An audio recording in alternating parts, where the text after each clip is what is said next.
1. 쇼크의 원인. 2. 실제 상태. 3. 일본의 대응.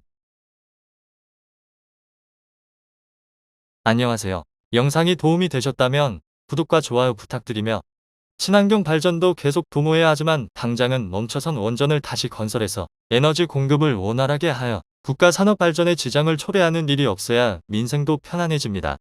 일본 정부가 충격을 받고 할 말을 잃고 대한민국 제조업의 특징. 노수율이 적고 수율이 높다는 것. 원가 경쟁력이 높은 대한민국 제조업. 윤모식갱이도 한 수 배워 밥상을 차리고 있는 게 한눈에 보입니다. 쥐박이의 대를 이어 쥐어리도 도전하는 민영화. 잠옷 기대됩니다. 안녕하세요. 다음은 기사 내용입니다. 일본 전범 기업이 한국에게 부실 공장을 넘겼다가 엄청난 반전이 나타나 일본 전체가 망연자실 상황에 빠져 화제가 되고 있습니다. 한순간의 판단이 한국과 일본 소재 업체의 운명을 크게 바꿔 놨기 때문입니다. 무슨 일이 벌어졌기에 그들이 분통을 터뜨렸는지 한번 살펴보겠습니다. 그동안 한국과 일본 태양광 업체들은 보조금을 등에 업고 저가 공세에 나선 중국에게 크게 휘둘린 바 있습니다. 태양광 산업은 폴리실리콘, 인곳, 웨이퍼, 셀 모듈로 이어지는 밸류 체인을 형성하고 있습니다. 전기요금은 폴리실리콘 제조 원가의 40%를 차지합니다. 중국 업체가 쓰는 전기요금은 한국보다 40%가량 저렴했기에 가격 경쟁력이 있었던 것입니다. 2012년 1kg당 80달러였던 폴리실리콘 가격은 2016년 10달러 선 밑으로 떨어졌고 한국과 일본 대표 업체들은 결단을 내려야 했습니다. 원가가 kg당 8달러임을 감안하면 생산할수록 손해를 보는 상황이 됐기 때문입니다. 2015년부터 중소업체들의 폐업은 이어졌고 대기업들도 사업을 축소하기 시작했습니다. 이때 한국과 일본 폴리실리콘 대표 기업은 정반대의 행동을 했습니다. 우선 일본 도쿠야마는 말레이시아 공장 처분 결정을 내린 바 있습니다. 도쿠야마가 생소할지 몰라도 강제징용 전범 기업 명단에 올라 있는 기업입니다. 도쿠야마 사장은 태양전지 거품이 꺼지면서 원료 공장을 매각하게 됐다. 경영 리스크를 줄이기 위해서 사업 자체를 매각하는 것이 타당하다고 밝힌 바 있습니다. 2016년 당시 도쿠야마는 해당 사업으로 연간 수십억엔의 영업 적자를 보고 있었습니다. 도쿠야마는 여러 기업에게 사업 양도를 타진했지만 누구 하나 관심을 보이지 않았다며 한탄했습니다. 실리콘 업계가 엄청나게 적자를 보는 상황에서 설비 능력을 늘리려는 기업이 거의 없었기 때문입니다. 그런데 해당 공장 인수에 과감하게 뛰어들었던 기업은 한국 OCI였습니다. 당시 OCI는 폴리실리콘 생산 세계 3위를 하고 있었습니다. OCI는 2016년 해당 회사 지분 5천만 주식 6.5%를 265억 원에 인수한 데 이어 2017년에는 나머지 지분 83.5%를 1680억 원에 모두 인수한 것으로 나타났습니다. 도쿠야마는 이 사업을 위해 2조 원 이상을 투자했는데 약 2천억 원이라는 헐값에 넘긴 것입니다. 당시 일본 언론들은 명문 도쿠야마에 2천억엔 투자해 슬픈 결말이라는 보도를 하기도 했습니다. 해당 공장은 2009년 설립돼 연 2만 톤 규모의 폴리실리콘을 생산할 수 있었습니다. 이로써 OCI의 생산 능력은 5만 2천 톤에서 7만 2천 톤으로 올랐고 독일 바커 7만 8천 톤에 이은 글로벌 2위가 되기도 했습니다. 당시 OCI가 이런 선택을 했던 것은 원가 경쟁력뿐 아니라 지정학적 이점이 있었기 때문이라는 분석입니다. 말레이시아 공장은 인근 대형 수력 발전소를 통해 저렴한 가격에 전기를 공급받을 수 있으며 무역 분쟁의 3지대인 아시아 지역에 위치해 중국, 미국 등에 수출할 경우 규제가 비교적 적다는 특징이 있습니다. 전기의 90% 이상을 수력으로 공급받았기에 우리나라보다 35에서 65% 저렴해 중국과 붙어도 할만하다는 판단을 한 것입니다. 그렇게 도쿠야마의 노하우와 첨단 기술을 흡수해 생산 효율은 더욱 극대화됐습니다. 그런데 적자 기업을 떠넘긴 도쿠야마는 한국의 능력을 무시하고 안도하는 모습이었습니다. 매각 발표 다음 날 도쿠야마 주가가 16% 상승했던 것도 이 때문입니다. 실제로 OCI는 공장 매입 후에도 중국의 저가 공세에 위기를 겪는 듯 보이기도 했습니다. OCI 영업이익은 2011년까지 급격히 증가했지만 그 후 10년간 적자와 흑자가 반복되는 등 상당한 어려움을 겪어왔던 것을 알 수 있습니다. 하지만 위기에 적극적으로 대처하며 사업을 발빠르게 전환해 갔습니다. 2020년 군산에 있던 1공장을 반도체용 폴리실리콘 공장으로 전환했고 3공장은 생산을 멈춘 채 말레이시아로 이전을 추진했던 것입니다. 초고순도 폴리실리콘은 반도체 웨이퍼에 사용되며 이보다 한 단계 낮은 고순도 폴리실리콘은 태양광 발전에 쓰이고 있습니다. OCI는 전기료가 중국보다 저렴한 말레이시아 공장으로 집중하는 전략을 썼습니다. 게다가 효율성을 더욱 극대화시켜 생산 능력을 연간 3만 톤 정도로 끌어올리기도 했습니다. 그런데 수년간 OCI의 발목을 잡았던 폴리실리콘 가격은 지난해부터 급등하기 시작했습니다. 2020년 KG당 6달러 수준에서 최근 30달러 이상으로 치솟은 것입니다. 지난해 폴리실리콘 가격이 급등했던 원인은 중국에서 찾을 수 있었습니다.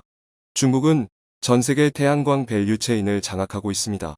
폴리실리콘부터 웨이퍼, 셀, 모듈까지 중국 기업 점유율은 70에서 90% 정도입니다.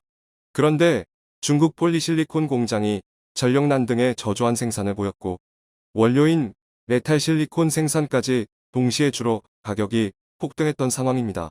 그리고 미국이 인권 문제 등으로 중국 신장 지역 폴실 수출을 억제했던 것도 이유입니다. 작년에는 중국 태양광 업체 3곳의 패널이 미국 세관에 억류되기도 했습니다. 중국 호신실리콘이 생산한 원재료가 포함됐는지 확인하려 했던 것입니다. 호신실리콘은 위구르족 강제 노동에 연루돼 있어 미국의 블랙리스트에 올라있던 기업입니다. 문제는 해당 기업이 폴리실리콘 원재료인 메탈 실리콘 생산 1위 업체라는 점입니다. 중국 대부분의 태양광 업체들은 호신실리콘 제품을 쓰고 있었습니다. 과거 OCI도 호신실리콘 원재료를 사용한 바 있지만 현재는 탈중국 공급망을 구축해 놔 피해를 벗어날 수 있었습니다. 중국의 자원 독점과 만행을 지속적으로 겪고 유럽과 중남미산으로 다변화를 해놨던 것입니다. 결국 중국 업체들의 수출길은 줄어들었고 OCI가 수혜를 입었던 상황입니다. 중국 태양광 업체들 또한 자국 소재 기업을 피해 수입처 다변화를 꾀하고 있습니다. 최근 세계 1위 태양광 모듈 업체인 중국 진코솔라가 OCI와 스푸성 계약을 진행했고 중국 론지솔라 또한 OCI와 9,300억 원 규모의 계약을 한 것도 이런 이유 때문이라는 분석입니다. 2018년에는 중국 업체들에게 끌려다니며 저가 계약을 했지만 최근에는 OCI가 주도권을 쥐고 가격 인상 협의를 진행하는 것으로 나타났습니다. OCI는 한국에 있던 유설비 5,000톤 규모를 말레이시아로 이송해 4분기 완공을 목표로 하고 있습니다. 그리고 나머지 3만 톤 규모의 설비도 옮겨 생산력을 더욱 높이기로 한 상태입니다. 결국 OCI의 주가가 2020년 26,000원까지 하락했다가 최근 10만원 이상으로 올라서 있습니다. 2019년에는 1,800억 원대 영업적자를 보기도 했는데 작년에는 6,200억 원대 흑자로 돌아서며 10년 내 최대 성과를 기록한 것으로 나타났습니다. 영업이익률 또한 19.3%로 2011년 이후 최고치를 달성한 상황입니다. 최근 외국인들이 OCI 주식을 연속으로 쓸어 담은 것도 이런 이유 때문으로 볼 수 있습니다. 반면 도쿠야마 주가는 2019년 고점 대비 현재 반토막 이상으로 하락해 있습니다. 영업이익률 또한 2018년 15%에서 작년 9%대까지 빠르게 떨어진 것을 볼 수 있습니다. 이는 한국의 부실 기업을 떠넘겼다고 안도하다가 기타 사업까지 망해버린 것입니다. 태양광 설치 수요는 2015년 56GW 대비 올해의 32GW 4배가량 증가가 전망되고 있습니다. 웨이퍼 수요량보다 폴리실리콘 생산량이 더 부족할 것으로 보고 있는 상태입니다. 중국 태양광 업체들이 올해 대규모 폴리실리콘 증설을 계획하고 있지만 미국과 서방이 제재를 풀지 않는 이상 OCI 실적에는 큰 영향이 없을 것이란 분석입니다. 게다가 OCI는 금호석유화학과 합작 사업을 추진해 제품 다변화를 진행하고 포스코 케미칼과도 합작해 2차전지 핵심 소재 생산을 꾀하고 있습니다. 그리고 최근에는 부광약품 지분 1,461억 원 11%를 이수해 제약 분야에 진출했고 북미에서는 현대차 그룹 등과 함께 전기차 배터리 재사용 사업을 추진하고 있습니다. 전기차 배터리를 재사용해 에너지 저장 장치 ESS 구축 및 실증 작업을 하고 있는 상황입니다. 즉, 후쿠야마가 포기해버린 말레이시아 공장 수익금으로 다양한 사업을 펼칠 수 있게 된 것입니다. 전 세계 발전량 비중에서 풍력과 태양광은 지난해 처음으로 10%를 넘긴 것으로 나타났습니다. 10%를 넘긴 곳은 덴마크, 스페인, 독일, 영국, 중국, 일본 등 총 50개국에 달합니다. 국제재생에너지기구는 2050년 전세계 태양광 발전 설비 용량이 발전원 중 가장 많은 비중 40%를 차지할 것으로 분석하기도 했습니다. 즉, OCI에게는 상당한 가능성이 열려 있는 상태입니다. 이렇게 한국에게 모든 것을 뺏긴 일본은 심각한 전력 위기 상황으로 빠져들고 있습니다. 일본 기업들이 사용하는 전기료는 작년 대비 2배 이상 뛰어 난리가 나고 있습니다. 일본 기업들은 급하게 다른 전력 회사를 찾고 있지만 회사들이 접수를 정지해 폐업밖에 없다며 하소연이 쏟아지고 있습니다. 일본 신전력 사업자들 또한 도산이 속출하고 있습니다. 작년에만 14개사가 도산했는데 2020년 2건에 비해서 7배나 늘어난 상태입니다. 그리고 지난 1년간 31개사가 사업 철수를 한 것으로 나타났습니다. 이들 기업 대부분은 자기 발전소를 가지지 않은 채 전력 도매 시장에만 의존하고 있었습니다. 일본에서는 대형 전력회사 10개사가 각 지역에서 독점적으로 전력 사업을 해온 바 있습니다. 하지만 2000년부터 순차적으로 자유화가 진행돼 2016년 4월 완전 자유화가 됐습니다. 이들 대다수는 신재생에너지 발전소를 갖추지 못해 석탄 및 석유 에너지 가격 상승에 취약한 면이 있었습니다. 최근에는 에너지 가격이 오르는 상황에서 엔화 가치까지 급락해 위기는 더욱 커져 있습니다. 4월 9일 기시다 총리는 에너지 가격 상승에 국민에게 협력을 부탁드린다는 발표를 하기도 했습니다. 이에 일본 네티즌들은 1만 개가 넘는 댓글로 전력 민영화에 분통을 터뜨린 상황입니다. 일본 대기업 전력회사 10곳은 지난 1년간 지속적으로 가격을 인상해 5년 중 최고치가 돼 있습니다. 반면 한국은 수년간 전기요금을 동결해왔고 최근에서야 약간 올리려는 정책을 펴고 있는 중입니다. 게다가 일본 소매 전력기업 위기의 기회를 잡은 곳 또한 한국으로 나타나고 있습니다. 태양광 패널 사업에 강점이 있는 한화큐셀이 일본 전력 소매 사업에 진출한 것입니다.